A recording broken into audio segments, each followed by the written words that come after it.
Jelajahi cara baru mendapatkan informasi. Download Metro TV Extend sekarang.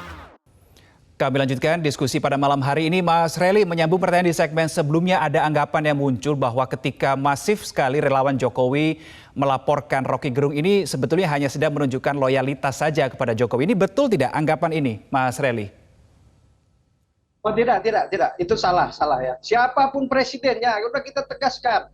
Ke depan presidennya mau Pak Anies, mau dia Mas Ganjar, ataupun Pak Prabowo, tidak boleh pemimpin bangsa ini seperti itu, dikeluarkan kata-kata hate speech, ya, ujaran kebencian, bajingan, tolol, itu tidak boleh.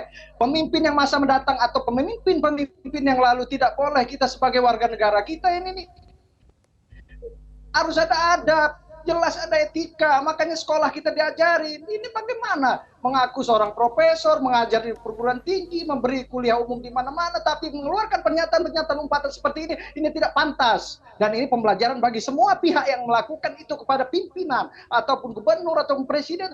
Nggak boleh. Kita sebagai warga negara ini menjadi rujukan nanti anak-anak kita, anak sekolah SD, SMP, itu aja saudara Rocky Gerung bisa mengumpat, mengeluarkan. Beda dengan kritik, ini bukan mengkritik. Saudara Rocky Gerung ini bukan mengkritik lagi. Kalau kita mengkritik, kritiklah mana BTS, kasus BTS, mana saudara Rocky Gerung? Kasus mana? Sosial. Banyak kasus lain yang bisa saudara Rocky Gerung kritis. Jangan ini jadi komoditi politik tahunan karena mau pilpres. Terus terang kami melaporkan ini tidak terkait dengan capres ABC. Relawan Jokowi presiden tidak ada terafiliasi dengan capres ABC. Masih tegak lurus dengan saudara Presiden Joko Widodo. Jadi itu saja saya rasa nggak ada saudara Rocky Gerung kita terkait pernyataannya berita bohong yang dia sampaikan kepada Pak Jokowi menjual Indonesia ke Cina segala macam. Rocky Gerung ini tanpa data dan fakta.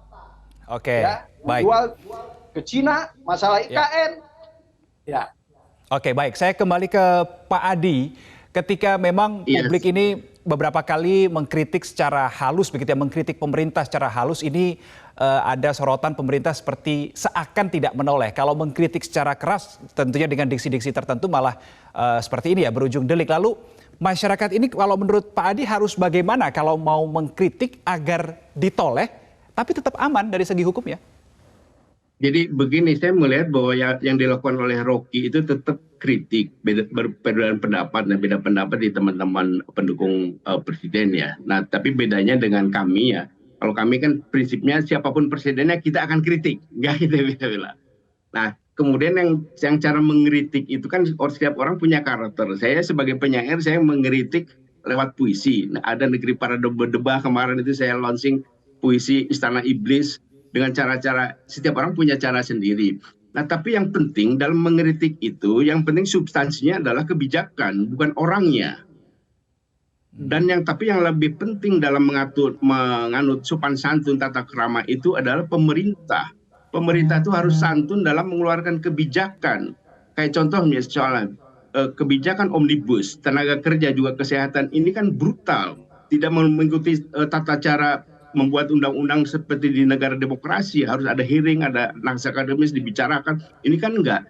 Nah, kebijakan-kebijakan yang tidak ada kesantunannya dalam mengeluarkan, ini harus disikapi juga dengan tegas. Bahwa ini enggak boleh. Kayak contoh kan omnibus itu sudah dinyatakan oleh Mahkamah Konstitusi, ini menyimpang dari prosedur demokrasi, dari konstitusi.